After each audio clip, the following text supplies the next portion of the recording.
L'Afrique est le seul continent au monde où les populations chantent et dansent et applaudissent pour ceux qui les appauvrissent, les affament et les torturent. Le malheur de l'Afrique, c'est d'avoir rencontré la France. Fin de citation. François Mitterrand, président français d'alors, en réponse au capitaine Thomas Sankara, disait ceci, je cite, « L'Afrique a été pillée. J'ai parlé de matières premières. J'aurais dû parler des hommes. Pendant des siècles, on vous a exploité humainement. On a volé vos hommes, vos femmes, vos enfants. On s'est servi de vous. Je comprends votre refus, votre révolte et j'approuve votre combat. Vous avez raison de refuser d'être un continent sacrifié. Le moment est venu où vous devez vous-même développer vos économies à partir de ces biens et de ces hommes. Et le devoir de ces pays qui ont profité abusivement du travail africain, c'est de restituer à l'Afrique une part de ce qui a été pris au travers des siècles derniers. Fin de citation. Effectivement, l'Afrique a toujours été vachement pillée, mais elle reste riche en hommes, en valeurs et en richesses minières. Le Burkina Faso liera de façon souveraine ses partenariats avec qui il veut et achètera ses moyens de défense avec qui il veut. Qu'un pays s'appelle Russie, Iran, Turquie, Azerbaïdjan, Cuba, Nicaragua, Corée du Nord, le Burkina Faso y achètera et y vendra librement ses produits sans intermédiaire, encore moins une autorisation de qui que ce soit. Et cela advienne que pourra. Monsieur le Président, Monsieur le Secrétaire général, parlant toujours d'hypocrisie et de mensonge d'État, dans cette question de lutte contre le terrorisme, en général et dans le Sahel en particulier, voici d'autres faits que vous n'ignorez certainement pas et j'en suis certain. Primo, dans le Sahel, nous avons près d'une dizaine de milliers de soldats d'armées étrangères, composés en majorité de soldats français, mais également des soldats américains, allemands, italiens, etc., avec des armes, des matériels volants et de surveillance des plus sophistiqués au monde. Et malgré tout, personne ne voit des colonnes de centaines de terroristes se déplacer pour aller servir la désolation et la mort, souvent avec des armes inimaginables. Au Mali, au Niger et au Burkina Faso, il n'y a ni usine de fabrique d'armes, ni de munitions. Qui recrute donc ces terroristes? Qui les entraîne? Qui les dote en permanence? Qui les nourrit et avec quels moyens? Croyez-vous à cette philanthropie au nom de laquelle des Occidentaux vont envoyer leurs militaires au Sahel mourir pour des beaux jeux des Sahéliens? Si oui, qu'est-ce qui justifie les énervements et autres gesticulations puériles et diplomatiques dès qu'on dit à la France de déguerpir militairement? La vraie raison, ce sont les ressources du sous-sol au Sahel. Si vous, les Occidentaux, vous aimez tant les Sahéliens pour y amener vos militaires, mourir au nom de la démocratie, de la liberté, des droits humains et de la paix, pourquoi tout le continent africain, qui compte 1,3 milliard d'habitants, dont le deuxième continent le plus peuplé, avec 30 415 873 km² et 54 États, n'a aucun siège permanent au sein du Conseil de sécurité avec un droit de veto. N'est-ce pas là, au-delà d'un crime d'État, un crime onusien? Donc, halte aux mentions diplomatiques grossiers consistant à dire que ces puissances impérialistes viennent au Sahel pour défendre la démocratie et des droits humains. Les peuples africains en général, et sahéliens en particulier, se battront vigoureusement pour que la CEDEAO, l'Union africaine et l'ONU soient des institutions au service véritablement des peuples du monde pour leur profonde émancipation et le progrès social véritable. Parce que ce sont les manquements de ces organisations, leur manque de sincérité, leurs décisions clientélistes et à géométrie variable, la couverture des tripatouillages constitutionnels, avec leur lot de crimes, la promotion de la mauvaise gouvernance, le pillage, la désorganisation sociale et la corruption qui conduisent immanquablement au coup d'État, qui ne sont donc que des conséquences. Traitons donc les causes et les conséquences disparaîtront d'elles-mêmes. Mais si nous continuons avec ce jeu de l'Autriche, à la diplomatie d'hypocrisie, aux mensonges éhontés d'État, aux crimes organisés, au tripatouillage constitutionnel et à la fabrication de l'armée à la tête de nos États africains, même l'ONU risque de ne pas échapper à un coup d'État. À bon entendeur, salut. Je vous signifie avec force et fermeté, dans une haute et intelligible voix que, primo, nous, peuple africain, sommes foncièrement démocrates. Pour preuve, notre attachement à la dignité humaine transcende la démocratie. Ce que nous refusons, c'est moins donc la démocratie que le piège de la démocratie qui nous est tendu. Ainsi, la démocratie électoraliste s'est avérée un moyen de contrôle de nos États à travers le jeu de chaises musicales de dirigeants très souvent imposteurs, corrompus, voleurs, violeurs de constitution, car étrangers au seul intérêt de nos États africains qui vaillent. Secondo, nous, Africains, sommes-nous aujourd'hui reconnus dans notre dignité d'homme, au sens de un homme égal à un homme? La réponse assurément est non, au-delà des convenances circonstanciées, pour nous endormir et mieux nous asservir. Triste pour le continent noir, reconnu scientifiquement comme berceau de l'humanité, mais dans la réalité humilié, placé sous contrôle dominé. Des indépendances factices aux guerres fratricides, de la démocratie électoraliste aux aides biaisées, des guerres de rapine au terrorisme malicieusement fabriquées, entretenues et injectées dans nos contrées africaines, notamment au Mali, au Burkina Faso et au Niger. Il y a une seule constante: nous dominer, maintenir le pied sur notre cou, tel le cas de notre malheureux frère George Floyd aux États-Unis, ici même. Est-ce cela la démocratie? Certes que l'Occident a violenté, volé et violé l'Afrique. Quelle est notre part de responsabilité en tant que dirigeants africains? N'est-ce pas nous, dirigeants africains, qui prêtons le flanc pour qu'on nous piétine? En effet, nous avons abandonné notre identité pour ne rien être. Nos noms ont disparu pour faire place à d'autres noms importés et qui ne collent pas à nos réalités. Il nous faut reconquérir notre culture. Nous avons singé en copiant l'Occident, en monogamie. Voilà qu'aujourd'hui, on veut nous faire croire que des contre-valeurs, des attitudes contre la nature relèvent du ressort de la liberté. Il ne sera pas question d'homosexualité en Afrique. Je le répète, il ne sera pas question d'homosexualité chez nous. La traite négrière et le néocolonialisme ont eu leur sommet de guerriers perturbés pour avoir entendu qu'une poignée d'enfants égarés de l'Afrique tiennent le Niger, telle une boule de coton, à l'envahisseur afin qu'il y mette le feu. Oui, cher continent africain, une poignée de tes enfants a décidé de t'humilier et de te vilipender à travers le mensonge éhonté d'État, en commençant par le Niger. Par conséquent, je lance un appel vibrant et solennel au peuple sénégalais, béninois, nigérien, ghanéen, tchadien, ivoirien, comorien, bissau-guinéen et tous les peuples d'Afrique à se mobiliser davantage dans la fraternité et la solidarité africaine afin d'éviter que les impérialistes mettent le feu au Niger comme le cas de la Libye. Monsieur le Président, Monsieur le Secrétaire général, distingué personnalité, j'insiste à cette tribune de l'ONU et devant le monde entier que la CEDEAO, l'Union africaine et l'ONU doivent impérativement se muer en des organisations véritables des peuples en lieu et place de structures d'une minorité de chefs d'État. Elles ne doivent pas être utilisées et instrumentalisées pour déstabiliser des pays frères en assassinant leurs leaders. Ce n'est qu'à ce prix que la charte de l'ONU et le droit international auront un sens. Enfin, parlant de la charte de l'ONU et du droit international, un conflit entre la Russie et l'Ukraine est entretenu et voulu par certaines puissances.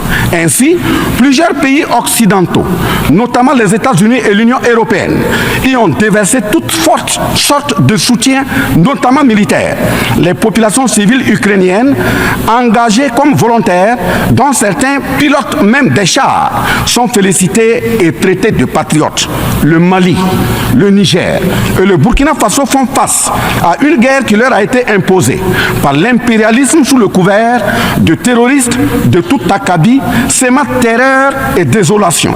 Malgré l'existence de cette même charte des Nations Unies, avec ses principes d'égalité, de justice d'une part, et d'autre part, le même droit international invoqué, à cette tribune de l'ONU, il y a nettement un fossé abyssal dans le traitement des questions. En effet, prenant le cas du Burkina Faso, les populations civiles, face aux incursions barbares et meurtrières des terroristes, ont décidé de s'engager aux côtés des forces de défense et de sécurité.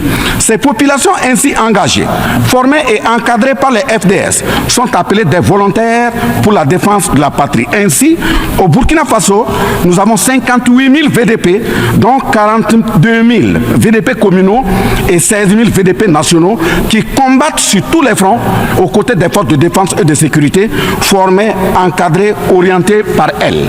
Celles-ci n'agissent que sur instruction et surveillance des FDS et conformément à des textes réglementaires en vue de protéger leur vie et leurs biens.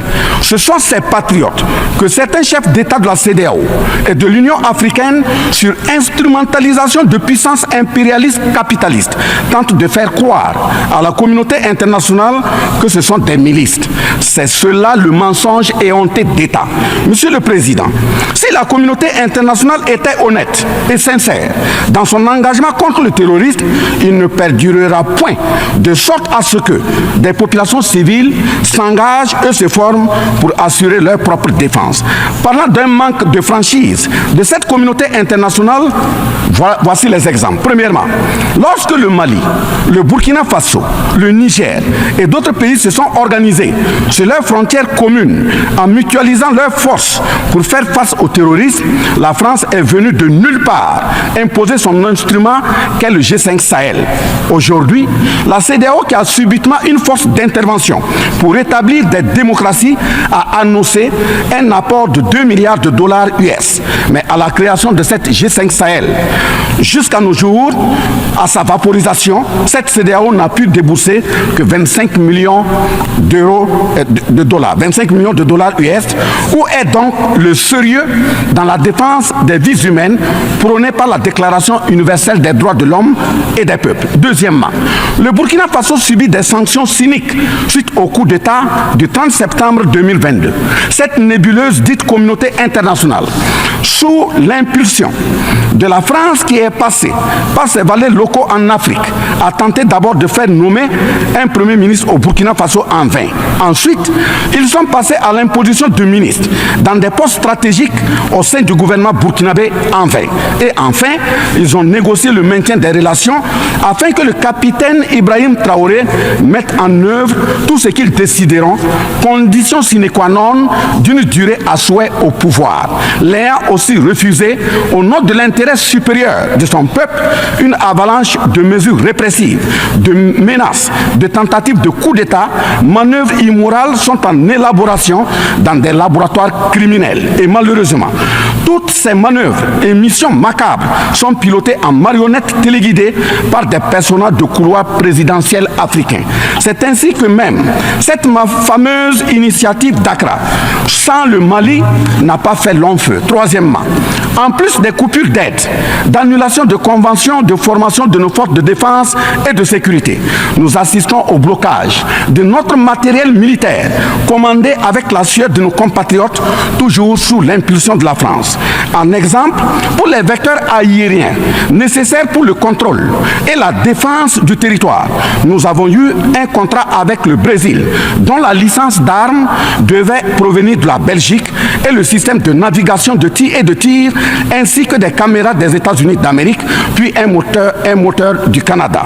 Ces moyens sont aujourd'hui fallacieusement et cyniquement bloqués.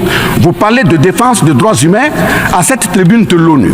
Je vous invite donc à nous livrer incessamment nos armes pour la défense et la protection de nos populations meurtries. En tout état de cause, vous êtes solennellement saisis. Et si rien n'est fait, l'histoire vous tiendra responsable de non-assistance à personne en danger. Monsieur Monsieur le Président, Monsieur le Secrétaire général, ce tableau peu reluisant de cette communauté internationale, caractérisée par la non-assistance à États en proie au terrorisme, l'hypocrisie internationale, la suprématie de quelques puissances au sein de l'ONU, la complicité au pillage de l'Afrique, etc., ne commande-t-il pas la traduction de cette communauté internationale devant la Cour pénale internationale? En un mot, notre sécurité sera assurée par nous-mêmes en priorité et non par quelqu'un d'autre. Sur la question de la présence de Wagner au Burkina Faso, chantée par une certaine presse téléguidée depuis l'Élysée, je répondrai ceci. Oui, Monsieur le Président, c'est nous les Wagner du Burkina Faso. Oui, ces braves forces de défense et de sécurité et volontaires pour la défense de la patrie sont les Wagner du Burkina Faso. Par conséquent, du haut de cette tribune de l'ONU, je magnifie le sacrifice de tout patriote au nom de l'intérêt national. Je salue vivement la mémoire de tous ceux qui sont tombés les armes à la main et magnifie le courage et l'intégrité de ceux qui sont toujours en vie et foncent inexorablement et de façon sacrificielle vers la victoire de notre peuple et la sauvegarde de notre patrie. Au lieu de nous aider à arrêter cette saignée humaine, ce sont des accusations fallacieuses, des mensonges éhontés d'État, englobés dans une diplomatie d'hypocrisie et des menaces voilées pour nous indiquer des partenaires à fréquenter et des conduites à tenir. Nous disons non. Au nom de la même charte des Nations Unies et du droit international que vous évoquez tous et toutes ici à cette tribune, les peuples africains en général et sahéliens en particulier sont résolument engagés à assumer absolument et pleinement leur émancipation totale pour un progrès social véritable. Ainsi, le Burkina Faso liera de façon souveraine ses partenariats avec qui il veut et achètera ses moyens de défense avec qui il veut. Qu'un pays s'appelle Russie, Iran, Turquie, Azerbaïdjan, Cuba, Nicaragua, Corée du Nord, le Burkina Faso y achètera et y vendra librement ses produits sans intermédiaire, encore moins une autorisation de qui que ce soit. Et cela advienne que pourra. Monsieur le Président, Monsieur le Secrétaire général, parlant toujours d'hypocrisie et de mensonge d'État, dans cette question de lutte contre le terrorisme, en général et dans le Sahel en particulier, voici d'autres faits que vous n'ignorez certainement pas et j'en suis certain. Primo, dans le Sahel, nous avons près d'une dizaine de milliers de soldats d'armées étrangères, composés en majorité de soldats français, mais également des soldats américains, allemands, italiens, etc., avec des armes, des matériels volants et de surveillance des plus sophistiqués au monde. Et malgré tout, personne ne voit des colonnes de centaines de terroristes se déplacer pour aller servir la désolation et la mort, souvent avec des armes inimaginables. Au Mali, au Niger et au Burkina Faso, il n'y a ni usine de fabrique d'armes, ni de munitions. Qui recrute donc ces terroristes? Qui les entraîne? Qui les dote en permanence? Qui les nourrit et avec quels moyens? Croyez-vous à cette philanthropie au nom de laquelle des Occidentaux vont envoyer leurs militaires au Sahel mourir pour des beaux yeux des Sahéliens? Si oui, qu'est-ce qui justifie les énervements et autres gesticulations puériles et diplomatiques dès qu'on dit à la France de déguerpir militairement? La vraie raison, ce sont les ressources du sous-sol au Sahel. En effet, l'Assemblée nationale française a voté la loi numéro 057-7-27 du 10 janvier 1957, parue dans le journal officiel de la République française du 12 janvier 1957, portant création de l'Organisation commune des régions sahariennes, OCRS, qui regroupe des parties du Mali, du Burkina Faso, du Niger, de la Mauritanie, de l'Algérie, etc. Cette zone n'a jusque-là pas d'égal dans le monde en termes de richesse de sous-sol. À titre d'exemple, la nappe phréatique la plus importante va de la Mauritanie à la Somalie, en passant par le Mali, l'Algérie, la Libye, le Niger, etc. Le journal Le Monde du 23 juin 1957 avançait le chiffre de 6 à 7 millions de tonnes de pétrole comme production potentielle annuelle du Sahara. En plus de ces ressources naturelles, nous avons l'uranium, l'or, le cobalt, le zinc, le diamant, le lithium, le cuivre, etc. Si vous, les Occidentaux, vous aimez tant les Sahéliens pour y amener vos militaires, mourir au nom de la démocratie, de la liberté, des droits humains et de la paix. Pourquoi tout le continent africain, qui compte 1,3 milliard d'habitants, dont le deuxième continent le plus peuplé, avec 30 415 873 km² et 54 États, n'a aucun siège permanent au sein du Conseil de sécurité avec un droit de veto? N'est-ce pas là, au-delà d'un crime d'État, un crime onusien? Donc, halte aux mentions diplomatiques grossiers consistant à dire que ces puissances impérialistes viennent au Sahel pour défendre la démocratie et des droits humains. Parlant de droits humains, je vous rappelle que la première charte au monde sur cette question de droits humains de l'homme est bien celle de Kouroukan Fougan de 1236 au Mandé actuel Mali. De ce fait que les moralisateurs expansionnistes gardent leur rhétorique de respect de droits humains à géométrie variable pour leurs terroristes qu'ils encadrent. Secondo, l'Afrique n'aime pas comparer les morts. C'est un manque d'éducation que de le faire.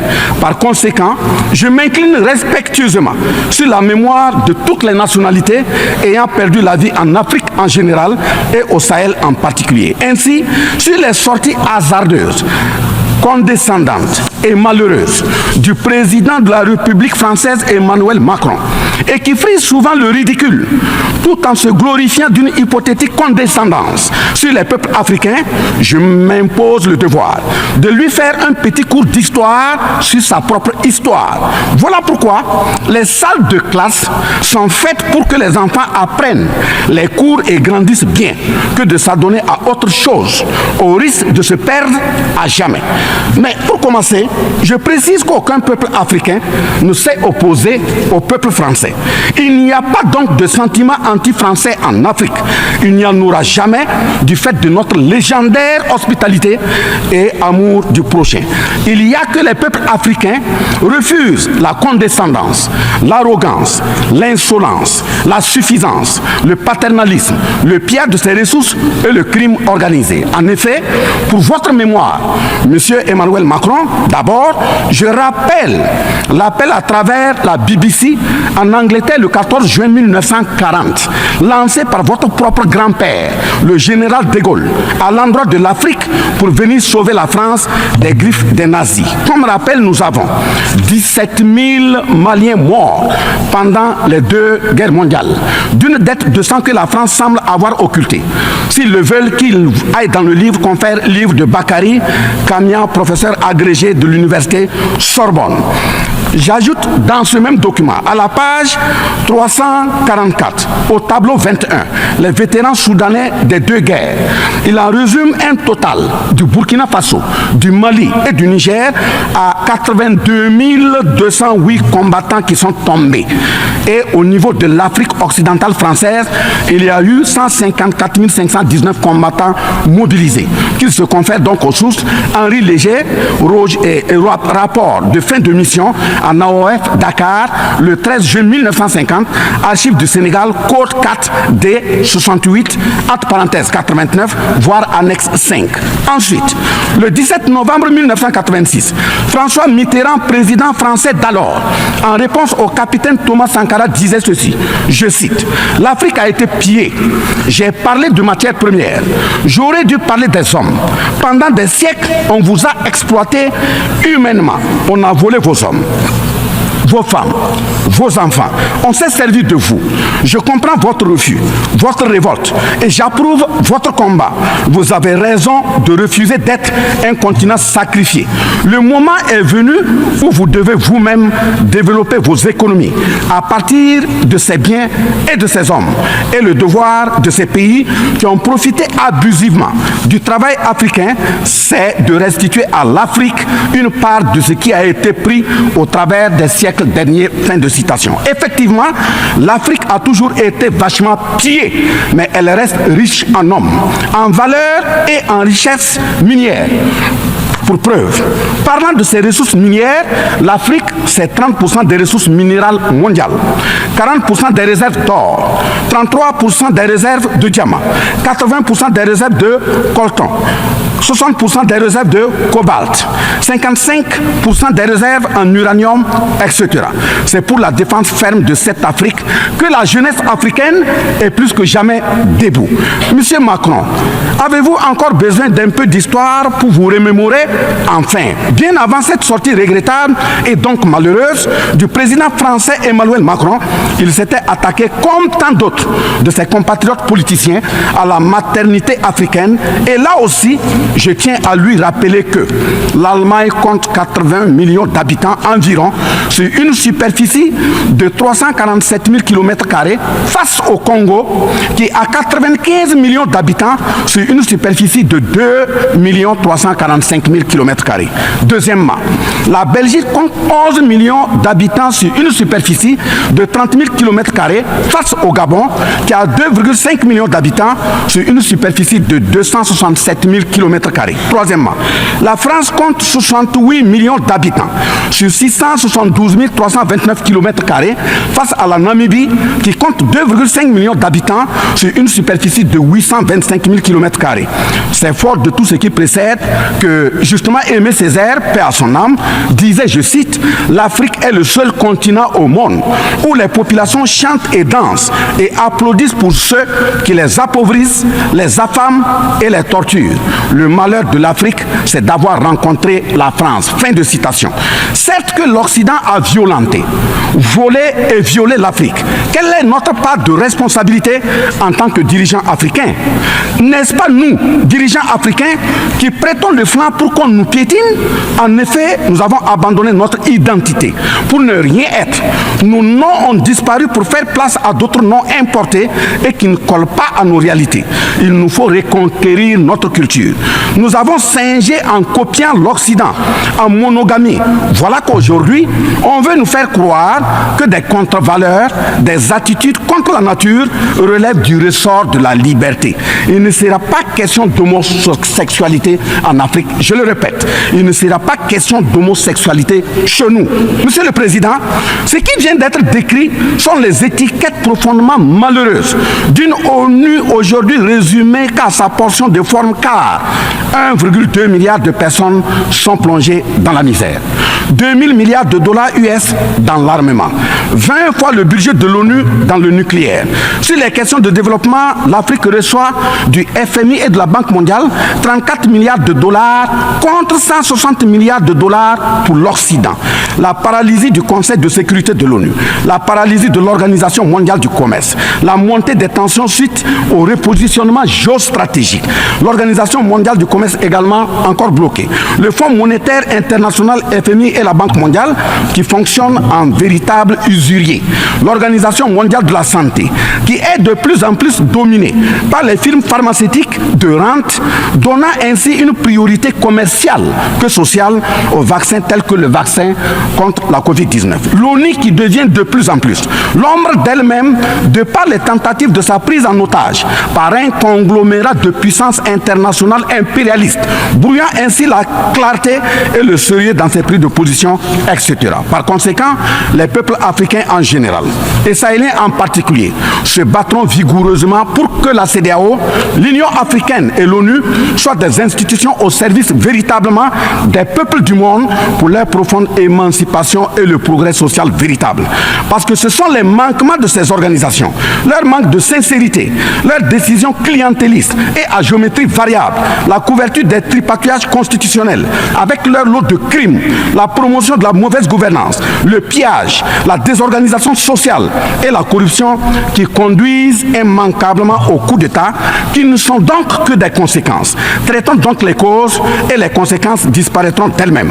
Mais si nous continuons avec ce jeu de l'Autriche, à la diplomatie d'hypocrisie, aux mensonges éhontés d'État, aux crimes organisés, au tripatouillage constitutionnel et à la fabrication de l'armée à la tête de nos États africains, même l'ONU risque de ne pas échapper à un coup d'État.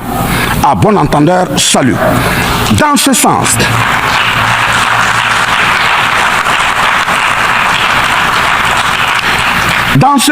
et afin de prendre leur destin en main, le Mali, le Niger et le Burkina Faso ont signé l'Alliance des États du Sahel, en abrégé AES. L'AES est une architecture pour la sécurisation de nos pays, partant du traité révisé de l'autorité de développement intégré de la région de l'Iptako-Gourma. Prenant en compte la situation sécuritaire et surtout le manque de franchise dans le partenariat, il s'agit de compter sur nos propres ressources en recherchant la mutualisation de nos moyens et à œuvrer à faire disparaître les discontinuités dans les espaces de manœuvre opérationnels. Monsieur le Président, je vous signifie avec force et fermeté, dans une haute et intelligible voix que, primo, nous, peuple africain, sommes foncièrement démocrates. Pour preuve, notre attachement à la dignité humaine transcende la démocratie. Ce que nous refusons, c'est moins donc la démocratie que le piège de la démocratie qui nous est tendu. Ainsi, la démocratie électoraliste s'est avérée un moyen de contrôle de nos États à travers le jeu de chaises musicales de dirigeants très souvent imposteurs, corrompus, voleurs, violeurs de constitution, car étrangers au seul intérêt de nos États africains qui vaillent. Secondo, nous, Africains, sommes-nous aujourd'hui reconnus dans notre dignité d'homme, au sens de un homme égal à un homme?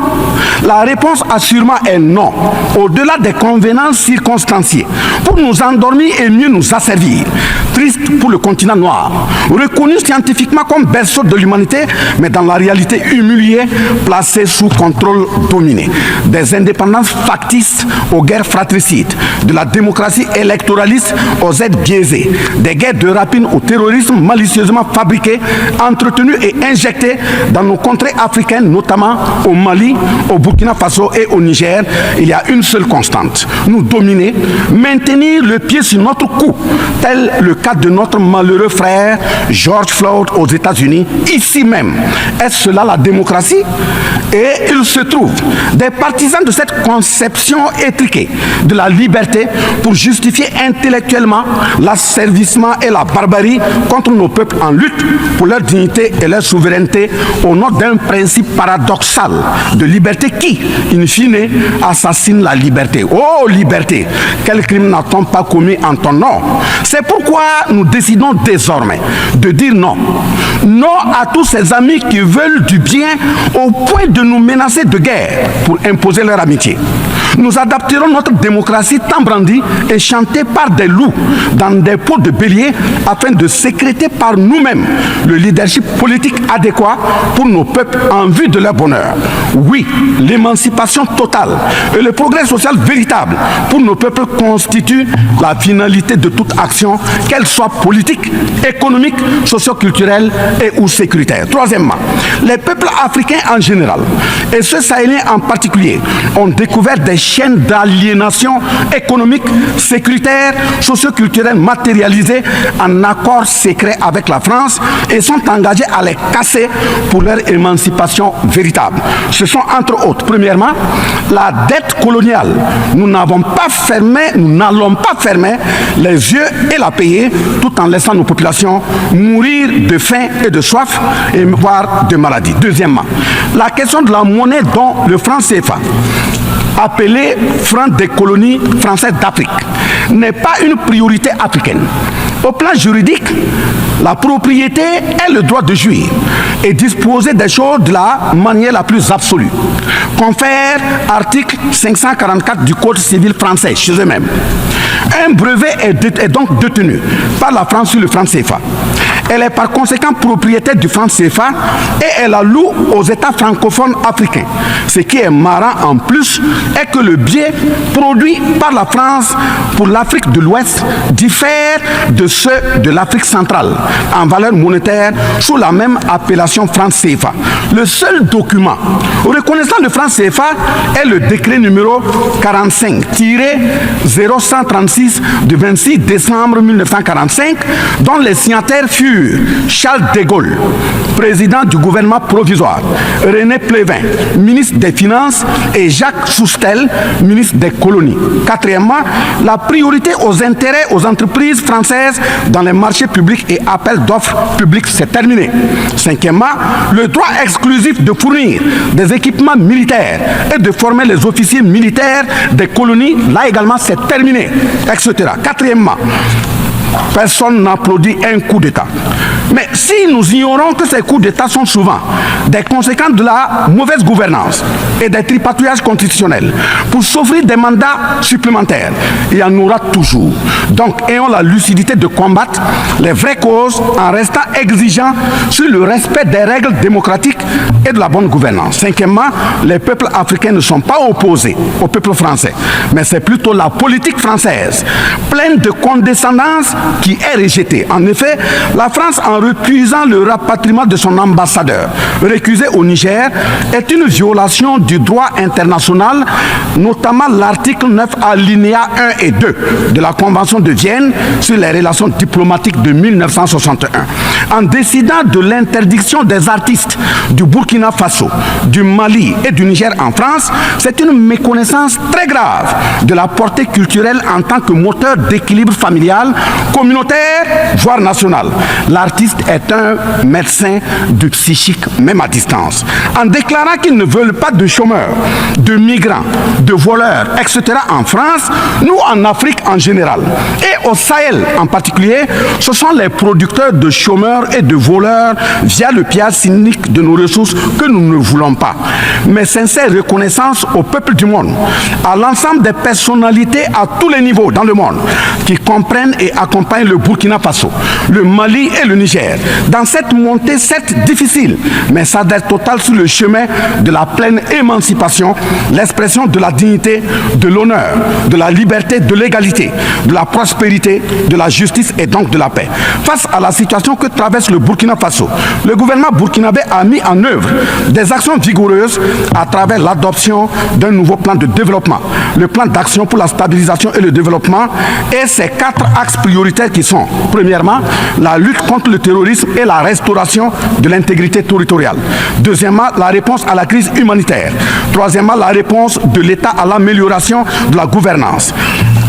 Et pour terminer, le dernier élément, la réconciliation nationale et la cohésion sociale.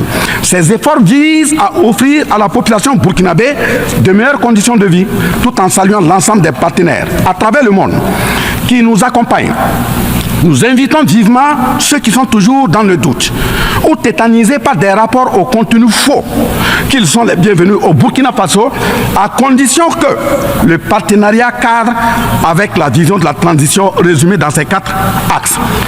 Vive l'ONU, vive la 78e session, vive les peuples en lutte, vive la solidarité entre les peuples, vive l'Afrique libre, vive l'Alliance des États du Sahel, vive le Burkina Faso, la patrie ou la mort, nous vaincrons. Je vous remercie.